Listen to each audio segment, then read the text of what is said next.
Hi, in this slide, what I've done is created a graph. Down here is the x-axis, and on this x-axis, we're talking about are we going from a zero, like it's all about me and not you. I'm going to beat you up for every nickel I can get out of you because I want to win at your expense and you're going to lose. And if you go to business, so be it. I'll find another sucker to beat up.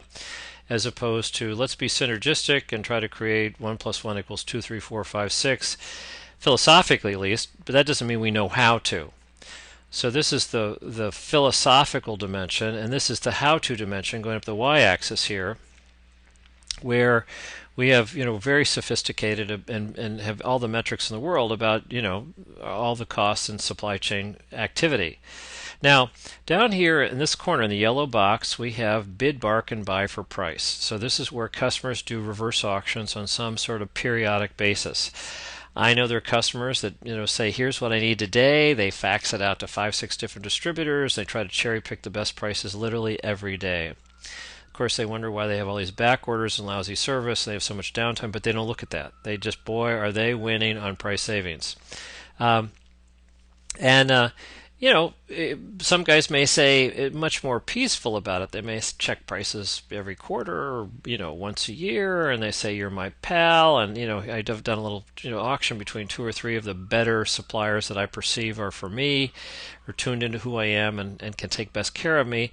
So among 2 or 3 to keep you honest, and they'll give you last look, kind of meet the price. They'll say, hey, last look, could you be a little more competitive? So I'm even giving you an extra point or 2, but we're still playing the game. On our side, we're trying to sneak the margin up whenever we can. Oh, prices got lowered, but let's not pass those savings on. Prices went up, let's pass them on a little bit more, type of thing. So that's the game. Now, in the niche in the YouTube playlist number 1, I talked about how if we had basic service brilliance for a given niche, we could go out and say, I deserve last look and an extra point for me, the sales rep, an extra point for the service horse, and we get it, and the customer still would resent it because they're paying more, they just don't want to pay more. So how do we, judo-wise, turn that into, well, hey, dude, we actually could give you a lower price, but you know what? We have to change the supply chain terms. If you give us a lot more volume, we tune the replenishment system so we have more margin dollar per line item, more margin dollar per transaction. It lowers our cost to serve. And can we do it in a way that also lowers your total procurement cost, improves your uptime, etc.? It's all in playlist number 1. Now, historically, I told you the story about McDonald's on a handshake saying, let's figure it out going forward, and they figured it out going forward. There was a hiccup there when Martin Brower didn't pass on savings, but here they are. McDonald's is truly a 10-10 today. And, when you look at the average, restaurant, and they're playing bid, bargain, buy with some food service distributor, and maybe the food service distributor is getting away with an honest all-in 17% margin, and McDonald's is buying from distributors for making good money at 5% margin out of the warehouse. Well, that's a 12-point cost advantage right there just on the food. And I mean, McDonald's has got similar kinds of systems and economies everywhere. So it isn't surprising the top 100 retail restaurant chains who have figured out how to mimic McDonald's back-end purchasing, because it gets out there and the distributors know how to sell this and understand it and explain it. They both, that industry is fluent with it.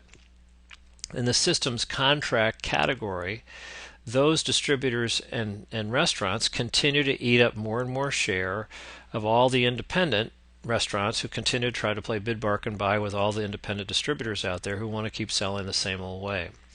Other stories, back in 1974, Sears Roebuck went to Whirlpool, who was making $1 billion. This is 1974 money.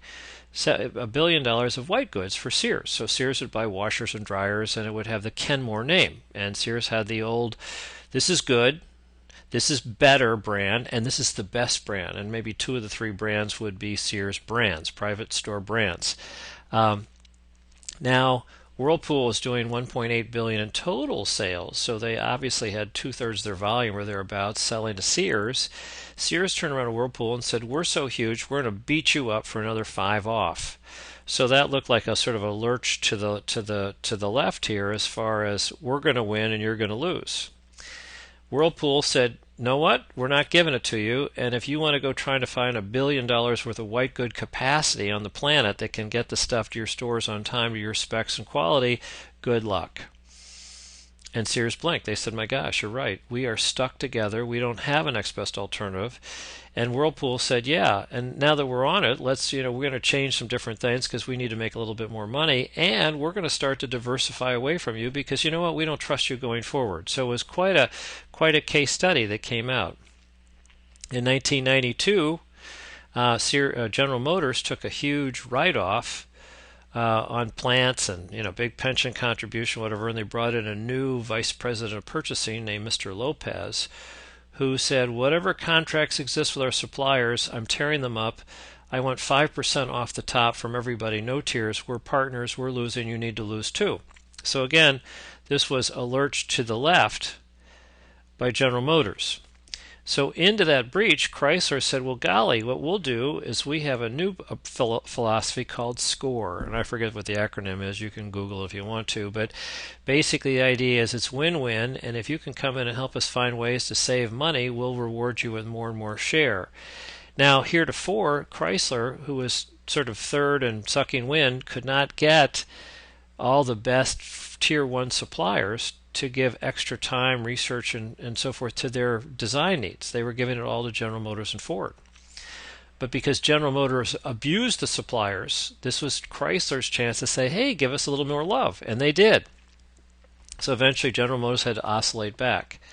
Walmart I would put right about here. They tend to be a bit more of a channel bully as opposed to McDonald's. However, I've not heard any stories about a lot of Walmart suppliers doing proactive stuff. Certainly, the Newell Corporation pioneered opening up a facility in Bentonville where they duplicated all of the store rackings and in a sense pioneered and co-created category management with Walmart. So there are some suppliers that have done it, but not like McDonald's suppliers. They've been very, very preventative and anticipatory and progressive and coming in with constant ways to improve the relationship.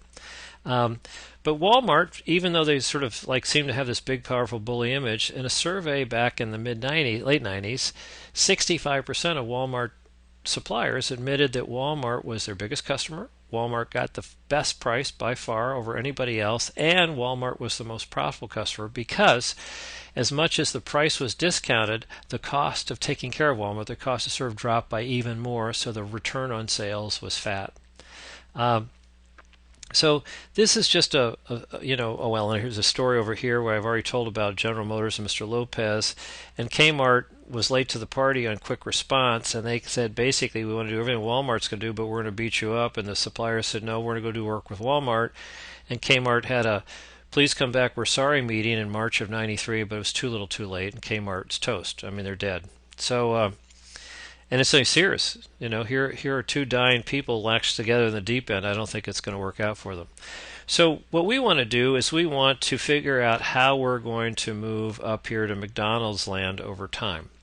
And we want to be a catalyst and ready for and facilitate that whenever and wherever we can with whatever customers we can.